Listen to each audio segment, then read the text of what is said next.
रहती थी। लोगों के कपड़े इत्यादि सिलकर उसके घर का दाना पानी चलता था। एक सवेरे गौरी उसके घर आकर कहती है, धानी, ये मेरी बिटिया का जोड़ा है। इसका सुंदर सा लहंगा सिल दियो, जिसे पहनकर मेरी बिटिया के चांद से चेहरे में रौनक लग जाए।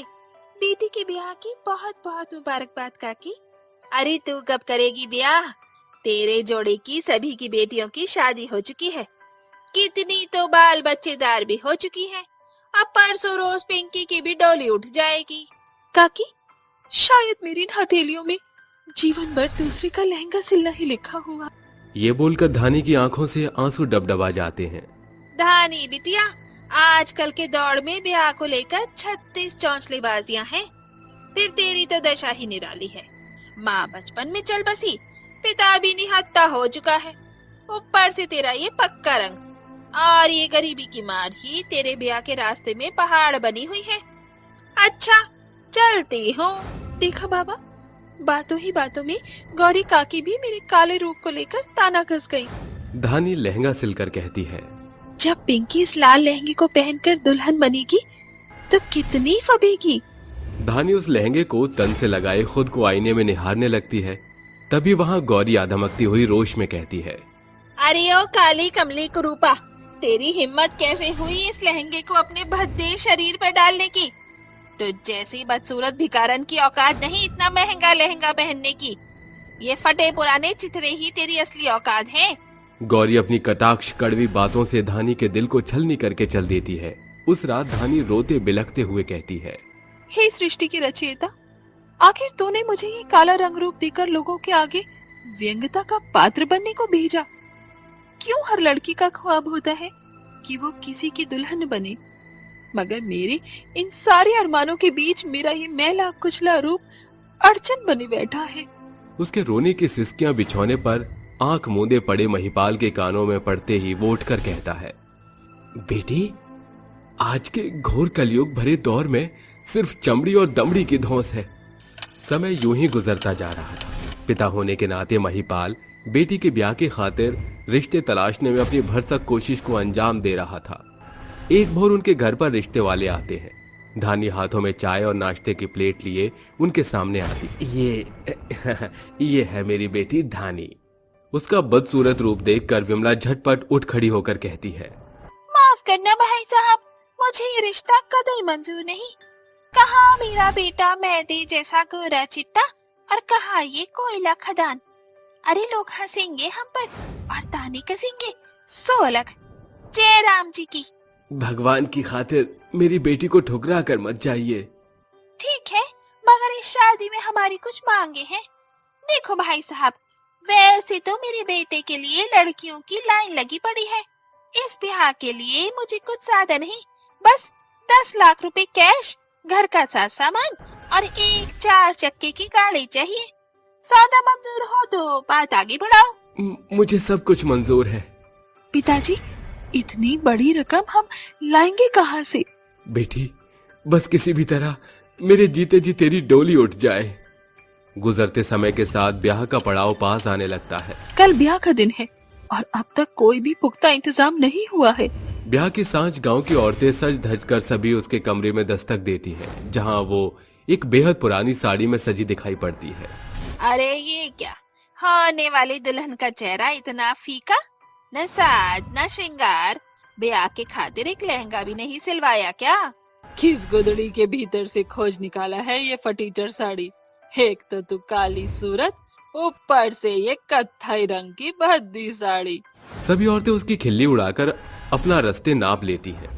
धानी झटपट से मशीन पर बैठकर बचे खुचे कुतरन के टुकड़ों को जोड़कर एक लहंगा तैयार करके उसे पहन लेती है। मगर अपने लहंगे को देख धानी निराश मन से रोते हुए कहती है, माँ, यहाँ कोई भी ऐसा नहीं जो मेरे दिल का हाल समझ सके। मेरे पास एक ढंग का लहंगा तक नहीं, न लड़के वालों की मांग पूरी करने की खातिर एक खोटा सिक्का। एक दुल्हन की शादी लहंगे के बिना अधूरी होती है। धानी अपने लहंगे को निहारते हुए फूट फूट कर रोने लगती है। तभी उसकी आंसू की कुछ बूंदें लहंगे पर पड़ते ही उसका लहंगा चमचमाते हुए जादुई लहंगे में बदल जाता है। मेरे तन पर फीका उदास लहंगा था, फिर ये चमचमाते लहंगे में कैसे बदल गया?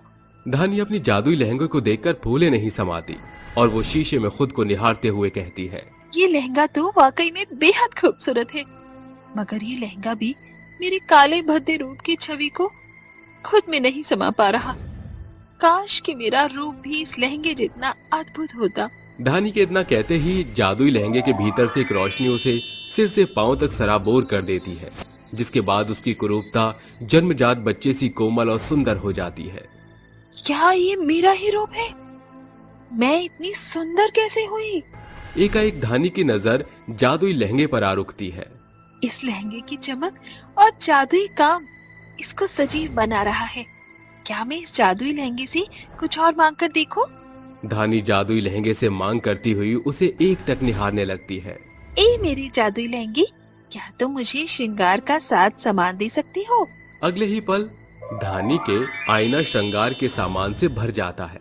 तभी अंत में वहाँ महिपाल आता है। क्या बात है पिताजी, आपका मन इतना बोझिल क्यों दिखाई पड़ रहा है? मैंने सरपंच से लेकर सभी ऊंचे जमींदारों तक का दरवाजा खटखटाया बेटा, मगर कहीं से भी 1 रुपए की सहायता नहीं मिली। डर है कि आज तेरी बारात चौखट से न लौट जाए।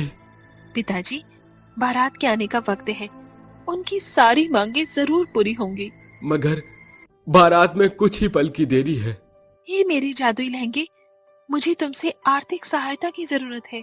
दुल्हन के लिबास में बदली धानी का जादुई लहंगा उत्कर्ष प्रकट करता है। लहंगे के क्यारियों में लगे गोटों के भीतर से अनेकों हीरे झड़ने लगते हैं, जिसे देख महिपाल स्तब्ध रह जाता है। धानी उन हीरों को चुनकर अपने पिता को थमाते हुए कहती है, पिताजी, इन सभी हीरो को ले जाकर जौहरी के हाथों सौदा कराइए। जादुई लहंगे के हीरो को बेचकर। धन्य भाग्य है मेरे, जो तुझ जैसी बेटी का बाप बनने का सौभाग्य मिला मुझको। आज तूने इस बाप की पगड़ी उछलने से बचा ली।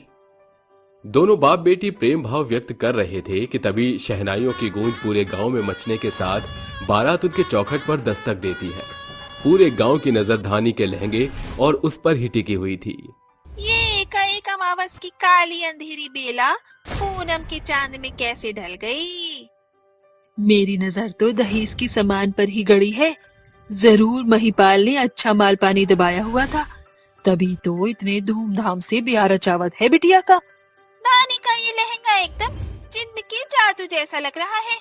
कितनी चमक दमक है उसके लहंगे में, देखकर जी मचल रहा है मेरा। ऐसा भी कौन सा उठन का रंग चढ़ गया है मेरी बहुरानी पर, जो इसका चाय पत्ती जैसा काला रूप एकाएक दूधिया रंग में बदल गया और हमारी मांग से बढ़ चढ़कर सामान भी मिल रहा है। लल्ला, कहीं ये बाप बेटी जादूगर तो नहीं? माँ, तुम आम खाओ, गुठलियां क्यों गिनती हो? ब्याह में शामिल सभी अतिथि अपने अलग अलग राय को जाहिर कर रहे थे और मंडप के बीच घूंघट में बैठी धानी अंत में कहती है, शुक्रिया मेरी जादुई लहंगी, तुम्हारे चमत्कार से ही मेरा रूप निखरा सवरा है। आज मेरे ब्याह और बारात के सपने को साकार करने का श्रेय मैं केवल तुम्हें ही देती हूँ। तो दोस्तों, जादुई लहंगे की ये कहानी होती है यहीं समाप्त। पुश्तैनी हार और लाल